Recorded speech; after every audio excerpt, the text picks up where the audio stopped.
Bueno, otro tema que salió la semana pasada fue una noticia en el diario La Nación, que a mí me llamó mucho la atención, por eso quiero tratarla con alguien que sabe mucho de este tema. El título de la nota era error médico. 12% de los pacientes sufre algún tipo de complicaciones. Y mostraba un relevamiento que se había hecho en el país y que estaba como oculto. Entonces dije, no, ¿esto cómo puede ser? Si se está trabajando mucho en nuestro país con este tema como para disminuir el error médico, que no sé si es un error médico o si está bien dicho. Por eso vamos a hablar con el doctor Ricardo Herrero, que voy a contar algo, una infidencia. El doctor Ricardo Herrero hace 30 años era mi médico interno cuando yo era residente. Era un excelente, o es un excelente gastroenterólogo, y actualmente trabaja en disminuir que ocurran errores médicos, que no sé si está bien dicho. Ricardo, ¿cómo estás? Hola, ¿cómo estás? Buenas noches. Contame si estoy diciendo bien, error médico o es algo que no es correcto, la definición.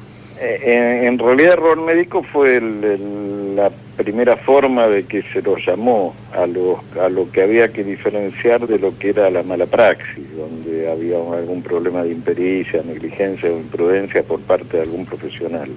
El error médico en realidad ahora se llama evento adverso, es decir, es algo que le sucede a un paciente que le puede generar daño o no, producto de la atención médica, no producto de el mal accionar de algún profesional en particular. Y eso es lo que se denomina evento adverso. Y contame algo que no sea, o sea, ¿qué es lo que más habitual o algo común que sucede y que no es un secundario, una mala praxis? Ejemplos, por ejemplo, que pasan habitualmente. Por ejemplo, un paciente, para ir de lo más simple a lo más complejo, un paciente que se cae de la cama.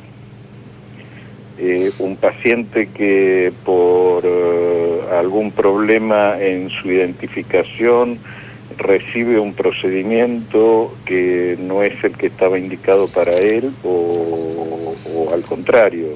Digamos, llevan a quirófano a un paciente que no correspondía para esa cirugía.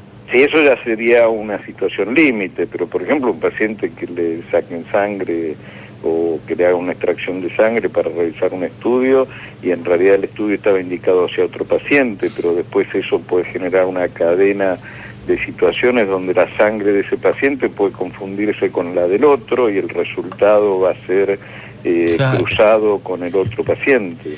Es verdad lo que decís, o sea, la cadena de hechos que se suceden después de un error son terribles.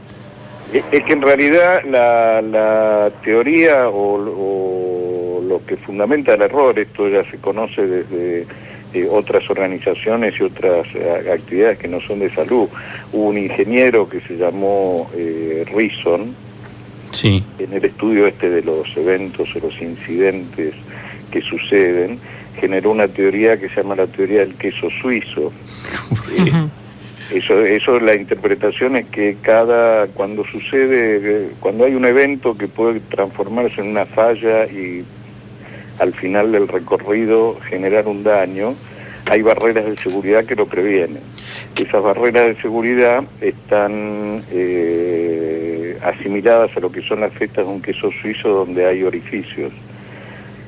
Cada barrera de seguridad previene el orificio de la barrera anterior. Cuando esos orificios se alinean, es decir, se ponen todos en línea, claro, el error transcurre.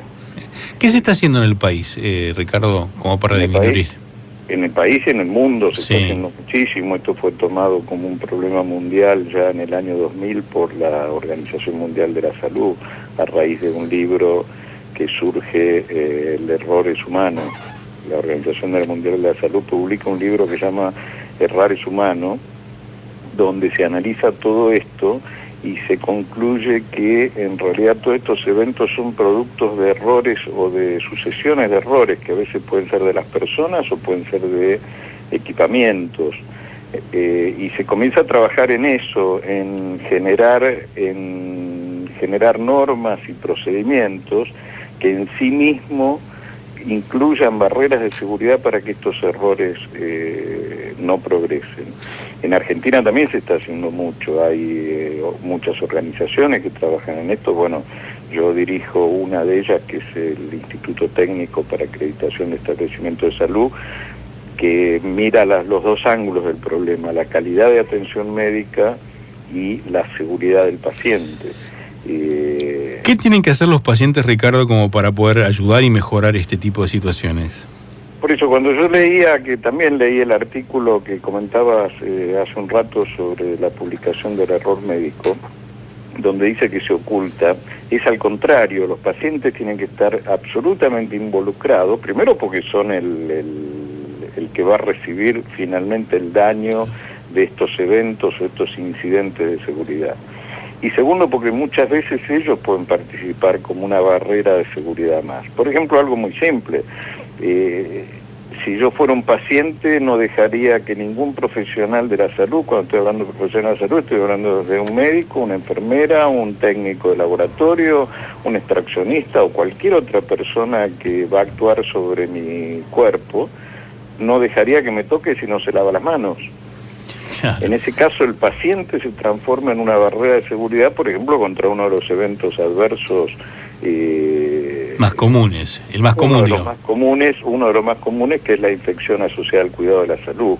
Antes se llamaba infección intrahospitalaria, ahora ya se amplió eso, son infecciones asociadas al cuidado de la salud, son posibles que sucedan.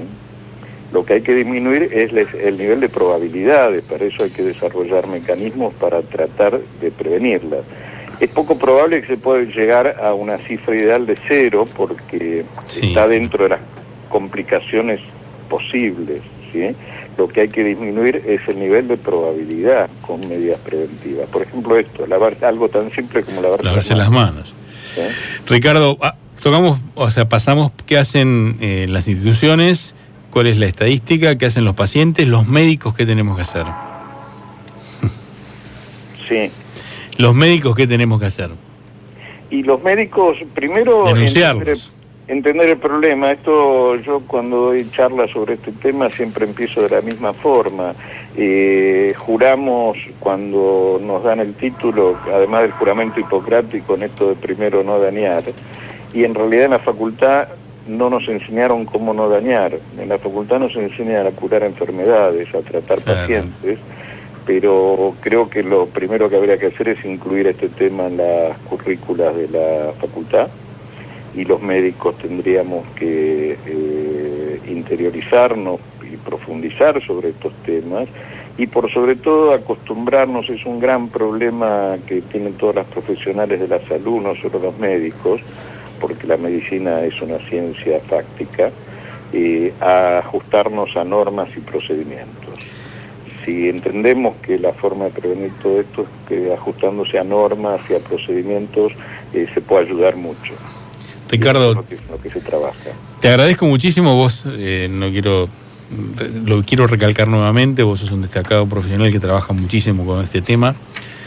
Este programa se llama La Revolución Saludable. Nosotros tratamos de que de a poco cambiemos nuestros hábitos como para ir un poco mejor.